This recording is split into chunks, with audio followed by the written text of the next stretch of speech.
Hi guys, how's everyone doing today? My name is Daniel, and this is my good friend Derek. Today, and I know Derek is a good friend of mine. We met in acting school, and I pretty much want. And you've seen him in some of my classes. So what I'm gonna do today, we're gonna do a listening class. I want you guys to see how much in English you can understand. This is gonna be new, so bear with me, okay? We're gonna be improvising. I have a few questions because I want to know some of these questions. I truly want to know more about his life, his dreams, where he comes from. Derek is a Hispanic American. He came to this country when he was young. He came to this country at a young age, and he learned his English is perfect. You will never, if you close your eyes, you will never know that he's from a Hispanic background. So I want you to have fun. Maybe because of the wind, we're gonna hear a little bit of. We'll see. We'll see how it works. Yeah, it's gonna be all right. And maybe you know him. He's been in a few commercials. He's been in a few commercials. He's been on TV. All right, so I'm gonna ask you, how are you today? I'm good. Doing Daniel. good? How are you? Man, I'm so glad that you're here. Absolutely. I'm so happy that you're here with It's a us pleasure. today. It's always fun. Yeah. Every time we get together, every time we record, it's always fun. Yes. All right.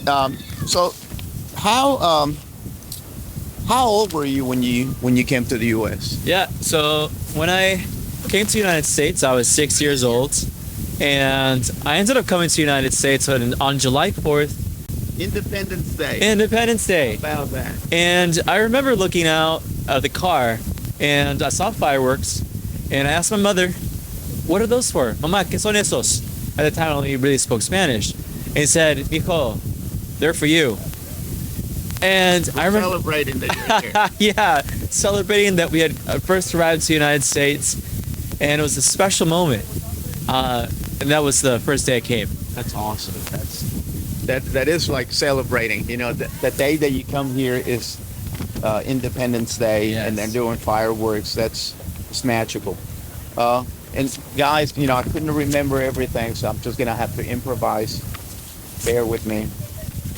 This is the first time we're trying this. See how you guys like it. All right. So the other question I was gonna ask you is, how easy was it easy to learn? If you came to this country when you were young, and some people say, well, it's easier when you're young, but we're having a conversation earlier, and I told you that I've met people that were Hispanic people that were born in this country and they still don't speak English. But in your personal experience, was it easy to learn English? What was your experience, even though you were only 6 years old? Yes. I think my personal experience was I needed a reason to learn English very well. And my first day of school, when I came to the United States, I had my Pokemon cards with me. And in Mexico, it was completely normal to play with them on your lunch. So the first day of school, I was in the United States, and I took them out. I saw another classmate next to me, and I showed him, like, with my zero English skills, like, "Oh, you want to play?" And he seemed very taken aback, walked away from me. About 10 minutes later, a teacher came and took my Pokemon cards, and I didn't understand what was going on. And I remember not being able to express myself, say, "Wait, why are you taking these from me?" And yet, I remember them saying, "You're not getting these back until the end of the year, the end of the semester." And to me, that was really hurtful. And I didn't know how to defend myself. I remember that being a catalyst to learning more and saying, I'm going to learn, and I'm going to learn how to express myself. Yep, and I'm sure it happens to a lot of people when an adult person goes to a store and they need help, or I don't know, maybe they're being mistreated, or that they feel that they can't really express themselves because of the language barrier. So when you went to school, how difficult was it? Not only because you had to be in a new country, but going to school and interact with other kids. Was it difficult when you were going to school? It was definitely difficult. And I think also I was very interested in being able to talk with people who were my age. And I remember spending a lot of time studying and learning the language by myself in my home. My mother didn't speak English, but I knew that this is what I wanted. And I think being immersed in the school and with many people speaking English, no one really spoke Spanish to me there. I was able to really focus on listening, which was the important part, listening over and over, and being able to have little conversations, one day by day, a little bit more and more as I learned. What do you think helped you excel when you were learning English? If you can elaborate a little bit. I think the biggest factor that helped me grow was spending a lot of time with people who were not speaking Spanish. So I wanted to make friends, and most of my friends, they didn't speak Spanish, they spoke English. And at first it was a little awkward. My interactions were small and brief. And as I got more comfortable with the language, I began to make some friends. And it was a trial and error. I remember not being able to understand what people were saying, but at the same time I could understand body language. And being a kid, you want to make friends. You want to make friends. So the extra time I spent, learning the language, learning the basics, because when you're 6 and you go to school, you're learning a lot of the basic building blocks of the language. They haven't gone on to advanced speech yet, and most of the people your age, 6, 7, they're also speaking in very simple English compared to when you're speaking as an adult. So getting the building blocks correctly really helped me establish my mastery of the language as I progressed throughout the years. Well, like a lot of people say, remember the basics. Yes. You gotta, and I'll tell you this: when I was learning, I remember being a Mr. Know-it-all. If someone wanted to tell me, hey, you're doing it wrong, you're saying it wrong. Oh, I already know that. Hey, why don't you do that? Oh, I already know that. I knew everything. and one time someone said, well, if you know everything, how come you can't speak English? So even if it's the most basic stuff, you got to learn the basics. Numbers, the letters. It sounds really basic, but a lot of people can't. I was one of them. I couldn't say my numbers right. Mm-hmm. I couldn't say letters like the letter Z. A Z instead of a Z, I would say C. All right, so I got this really interesting question. Firsthand, since you're bilingual, do you really believe that being bilingual helps? Right? There's my answer. There's my answer right there. Yeah. Because a lot of people say, oh, it's not necessary. But you're proof. You're people like you, like me. There are a lot of people that can really answer that question. So give me your experience. Like in the past, when you went to apply for a job and you said, I'm bilingual, did it help? Your personal experience. Yes, absolutely.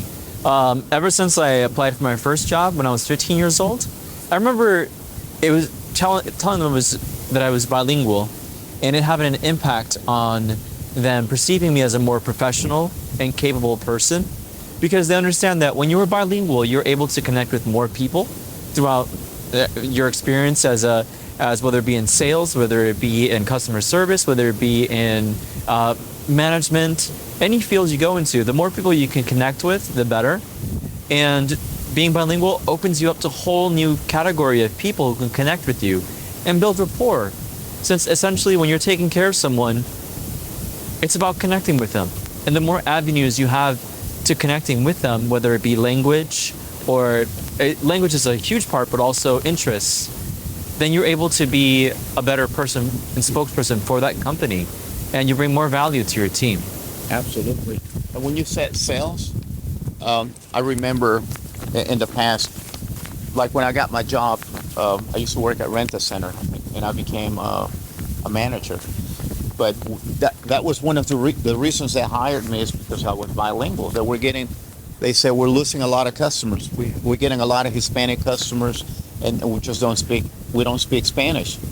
So you're able to reach more people in sales. If you're selling cars, imagine how many more sales you can have, because you can talk to the Americans, and you can talk to your Latino friends, so you double your chances of making sales, and your employer is going to really like that, because at the end of the day, they want more sales. So it really helps. And I just wanted to hear your personal experience, in your personal experience. All right, Derek, thanks again for being here and helping us out. I got this other question. As a bilingual person, what would be your advice to other people struggling to learn English? Okay. I would say my biggest piece of advice is that helped me was to know why you want to learn English. So, for example, for me, when I was 6 years old, the reason I wanted to learn is because I wanted to have friends. I wanted to connect to people my age. I wanted to be able to have the experience that I had in Mexico, because as a first grader in Mexico, I had my friends, and in the U.S., I was alone at first. So anytime I was studying and I thought, why am I studying? Why this is hard? I would remind myself, oh yeah, because when I go out of this class, I'm gonna go meet some friends, and then I'm gonna have the experience that I want as a child. So knowing why you want to learn, whether it be community, whether it be for your job or your family, or any other personal reason, remind yourself of that whenever it gets hard, whenever you're focusing, whenever you're studying, and you will be able to reap the reward because you put in the work. Wow, that was great, man. Thank you so much. Everyone has a reason. Some people want to find a girlfriend. There's a girl that I like, and I just don't know how to talk to her. Well, that could be a motivation, something that could be your reason. Or work. Some people want to make more money. They want to get a better job. So that's a motivator. And whatever motivates you, and just like it says, just think about that, and keep going, keep trying. Now, here's where things are going to get interesting. We're going to get a little more personal. Yeah. All right. So as you know, Derek is an actor, and I want to ask you this thing. So I'm going to put you on the spot. Okay. He doesn't know. I'm going to ask him some questions. He's not prepared for this. So what got you into acting? Okay. Well, I think acting is something I really got interested in because when I was growing up, I was kind of shy, and I didn't know how to express myself. I didn't know how to connect with people as well as I wanted. My mind knew what I wanted and knew the way I wanted to express myself, but I didn't know how to do it, or didn't have the confidence for it. So acting provided me a way to learn how to express myself, how to speak, how to listen, how to use my body, and it ended up being one of the largest growing experiences for me, acting in general, and my passion. I love it. How long have you been doing this? I have been acting now for about 7 years. In a minute. Yeah. It's been a while. Yeah. We work together. I've seen you work, and your work is amazing. I think you got a bright future. What would you say has been the most challenging thing when it comes to acting? Yes. I would say the most challenging thing in acting is to be very spontaneous. So to do something that is already written, you have your script, you know what you're going to say, you know what your character wants. But to do it over and over as if it's the first time you've ever done it is a real challenge. And I think that challenge is always going to be there. It's always about knowing how you feel in the moment and being present and connecting with the person in front of you. And the greatest of actors, they are the ones that transport you when you're watching them as they're doing something for the very first time, or that's what it looks like. But in reality, you've done it so many times, but it has to look like it's the first time. Yes. That is so true. Becoming another person and playing, a different character, someone that you're not. It's like playing, like being a little kid. Like when you were little kids and you were playing cowboys and Indians, and you have to be the cowboy or be the bad guy, something like that. It's always fun. It brings out the kid inside of you. Yes, it does. All right, so that's the most challenging thing. What has been the most fun part of acting? Oh, okay. Now we're getting personal. This is a good one. Well, I gotta say, as a very shy person, I, didn't have a lot of romantic experiences or knowing how to flirt. And with acting, it was one of those special moments where I was in college and I had a scene where I had to pretend I had a girlfriend. And we were rehearsing and we were talking. And it gave me the confidence to really say, hey, you know what? I could actually be a boyfriend, a partner, a good husband. And getting to feel that feeling for yourself. And knowing, yeah, I will have this. Or I can do this. That's great. One of the things that I can think that helped me in my personal life is that I can apply a lot of those things that we do in acting.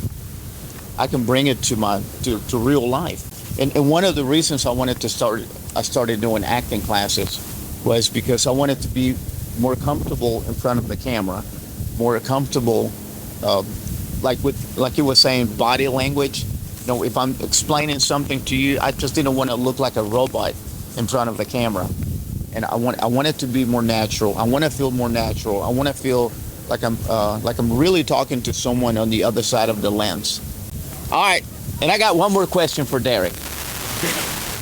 When you become famous and you get a big part in Netflix or a big movie, would you remember me? Will you give a job or a part in your movie? Daniel, when I become famous, I'm going to tell the producer, I have somebody who's going to do this part with me at the same time, and we're both going to act in the movie at the same time. All right. All right. Sounds good. Oh my God. Thank you. All right, there you have it, guys. Sorry about the noise. I hope you liked it. It was all in English, nothing in Spanish, so you can train your ears, for your listening, so you can practice your listening. If you like it, I'll try to do more, and you're gonna see more. Hopefully, we're gonna see more of Derek on YouTube. And if you like it, just make sure you leave a comment below and let me know. La vida es de las personas decididas. Alguien dijo, llegará más lejos un tonto con un plan que un genio sin saber a dónde va. Si quieres aprender inglés, tienes que tener un plan, una guía, un paso a paso estructurado de cómo hacerlo. En Turbo English hemos construido el plan que necesitas para que de una vez por todas domines el inglés en los próximos meses. No importa si alguien te dijo que eres tonto o estás muy viejo para aprender. Quiero mostrarte cómo yo pude conseguirlo. Y si yo pude, te juro que tú también puedes. Eso no es una promesa barata. Esta es mi profesión. Es algo serio para mí. Por lo tanto, necesito que te comprometas con tu propia vida y me permitas enseñarte más inglés que en toda tu vida. Ordena ahora mismo en mi programa Turbo English. Déjame ayudarte a través de este curso y te prometo que no te arrepentirás. Únete ya a Turbo English. Ahí nos vemos.